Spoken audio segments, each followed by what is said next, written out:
Mesdames et messieurs, bienvenue sur cette édition spéciale. Abonnez-vous pour suivre l'essentiel de l'Actu 360. Le sujet du jour est grave et va vous surprendre.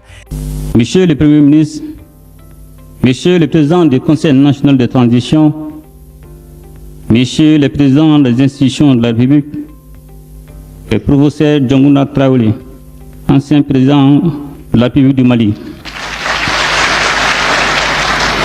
Mesdames et Messieurs les ministres, Mesdames et Messieurs les ambassadeurs, distingués invités, Mesdames et Messieurs,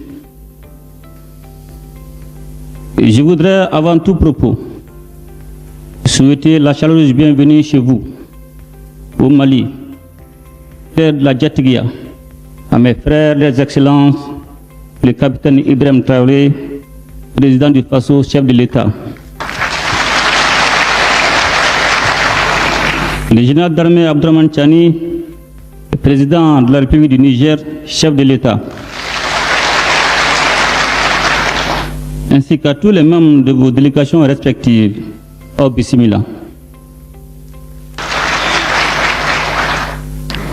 Le peuple malien est particulièrement honoré de vous recevoir une fois encore à Bamako, à l'occasion de la deuxième session du Collège des chefs d'État de la Confédération des États du Sahel, AES. Permettez-moi de rappeler le contexte qui a présidé à la création de notre confédération en 2023. Le pays frère du Niger faisait face à une menace existentielle provenant, hélas, de certaines initiatives portées par des pays africains. Conscient du danger qu'une telle démarche faisait peser sur l'ensemble du Sahel et convaincu que seule l'union permettrait de surmonter nos épreuves, nous avons décidé de constituer un front commun afin d'éviter que ne se reproduise dans notre espace le scénario tragique survenu en Libye en 2011. Ce fut là l'une des premières expressions majeures de solidarité au sein d'une AES alors naissante. Par la suite, le 6 juillet 2024 à Niamey, l'AES dans sa forme actuelle a été instituée. Elle est née d'une prise de conscience partagée, celle de la nécessité d'une réponse commune face aux menaces sécuritaires, politiques et économiques qui affectent la stabilité de notre espace confédéral, notamment les groupes armés terroristes, le banditisme transfrontalier ainsi que les diverses formes d'ingérence extérieure. Depuis lors, la Confédération AES a su poser les fondations d'une coopération renforcée et intégrée entre ses États membres. Durant cette première année d'existence, au cours de laquelle j'ai eu l'insigne honneur d'assurer la présidence inaugurale, notre Confédération a affirmé sa détermination à prendre en main son destin avec pour boussole l'intérêt exclusif et le bien-être de nos populations.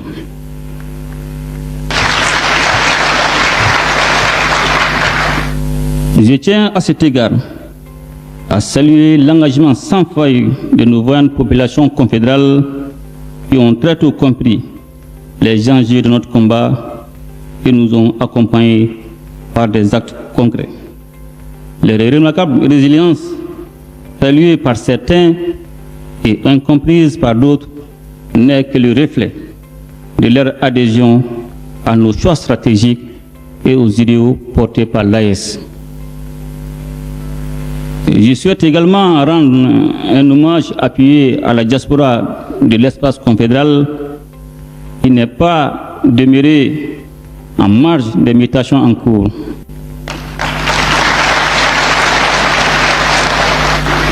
Elle s'est mobilisée par des actions de sensibilisation, de contribution et de soutien autour des objectifs de notre confédération.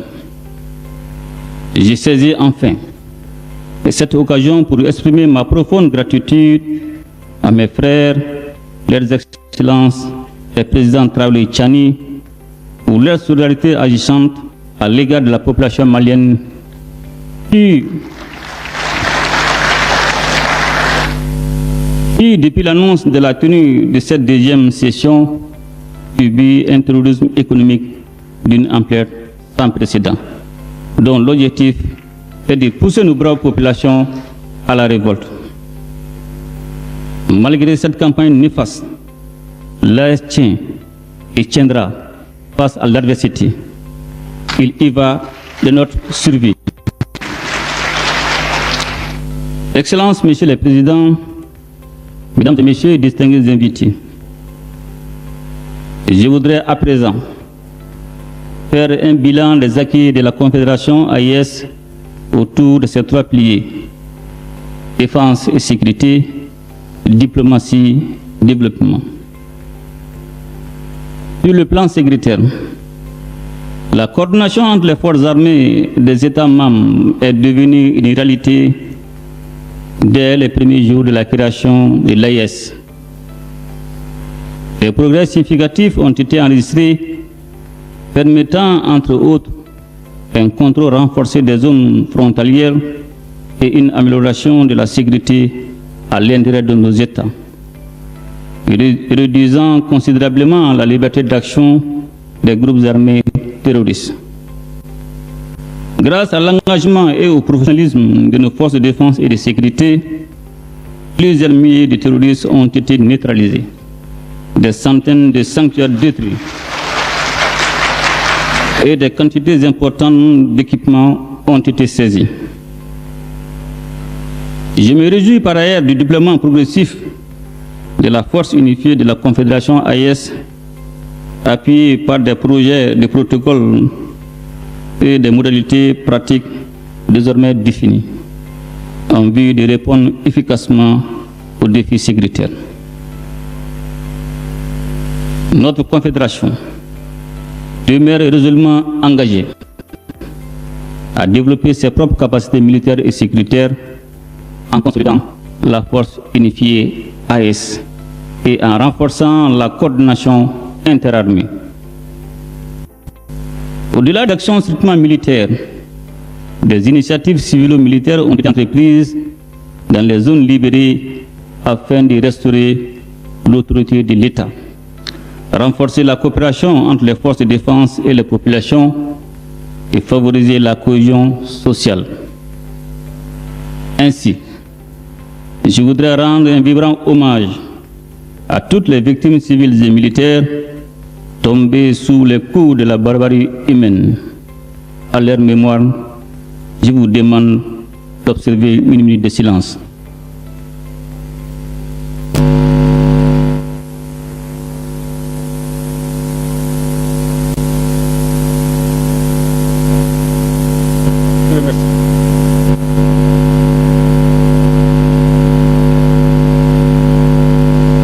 Excellences, Messieurs les Présidents, Mesdames et Messieurs, distingués invités, sur le plan diplomatique, la Confédération AES a émergé dans un environnement géopolitique complexe, marqué par les retours des rapports de force, les jeux d'influence et les tentatives d'ingérence.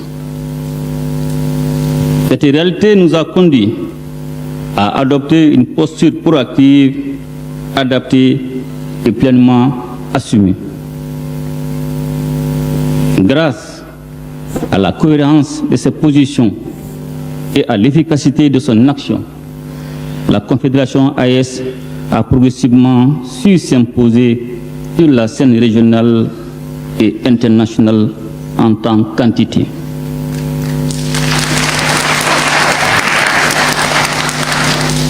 Plusieurs États et organisations internationales comprennent désormais que l'AES constitue un interlocuteur incontournable dans le Sahel.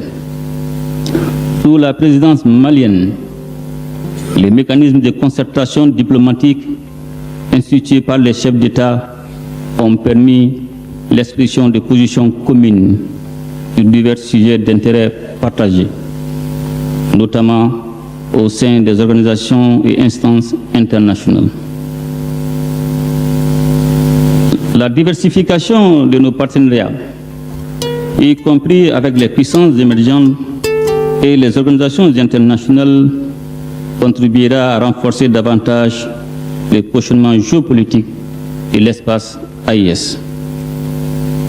Je remercie à cet égard les partenaires sincères et fiables qui ont compris l'essence de notre combat et ont fait le choix responsable de nous accompagner.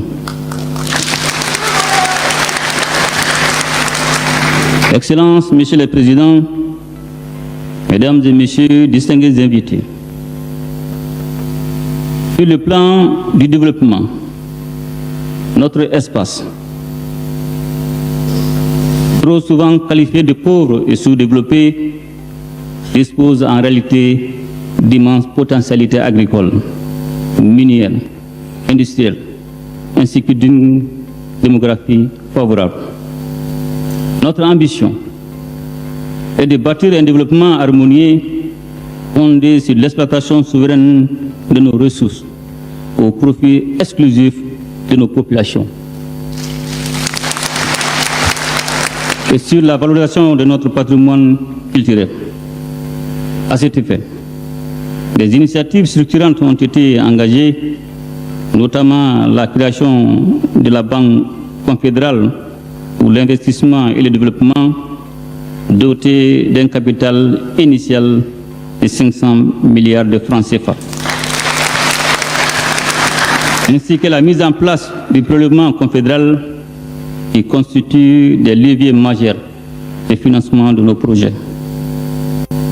La télévision AIS que nous venons d'inaugurer contribuera au renforcement des liens entre nos populations et la lutte contre la désinformation dont notre confédération fait l'objet depuis sa création. Excellences, Monsieur le Président, Mesdames et Messieurs, distingués invités, dans le même esprit, une centrale d'achat des produits de première nécessité est en cours de création afin de mieux prendre en charge les besoins fondamentaux de nos populations. Par ailleurs, afin de faciliter la libre circulation des personnes et des biens dans notre espace, des documents de voyage tels que le passeport AIS, la carte biométrique AIS ont été mis en circulation.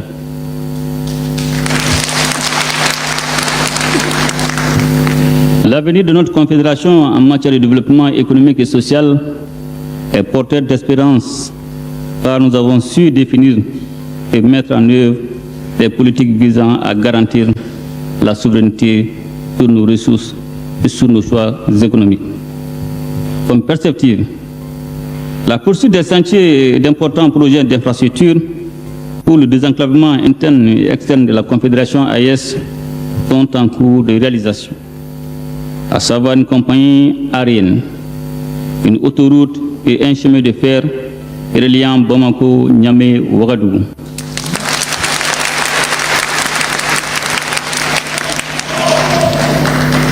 Les protocoles additionnels élaborés et relatifs aux piliers défense et sécurité, diplomatie et développement, ainsi qu'aux sessions confédérales des parlements, complètent et renforcent l'architecture institutionnelle de la Confédération AIS, et conformément au traité du 6 juillet 2024 portant création de la Confédération des États du Sahel, AIS. Excellences, Monsieur le Président, Mesdames et Messieurs, distingués invités, je voudrais enfin réitérer mes sincères remerciements à mes frères, leurs Excellences, le capitaine Ibrahim Traoré, président du FASO, chef de l'État, et le général d'armée Abdourahmane Tiani, président de la République du Niger, chef de l'État, pour la confiance placée à ma personne, en me confiant la présidence inaugurale de la Confédération AIS, ainsi que pour leur soutien constant dans l'accomplissement de cette noble mission. Les acquis enregistrés en matière de rétablissement de la paix, de renforcement de la sécurité, de lutte contre le terrorisme et le développement et de défense des intérêts de l'AES sur la scène internationale répondent aux aspirations légitimes de nos populations. Avec le soutien de nos peuples unis et solidaires, nous réussirons. Sur ces mots, je déclare ouvert les travaux de la deuxième session du Collège des chefs d'État de la Confédération AES. Je vous remercie.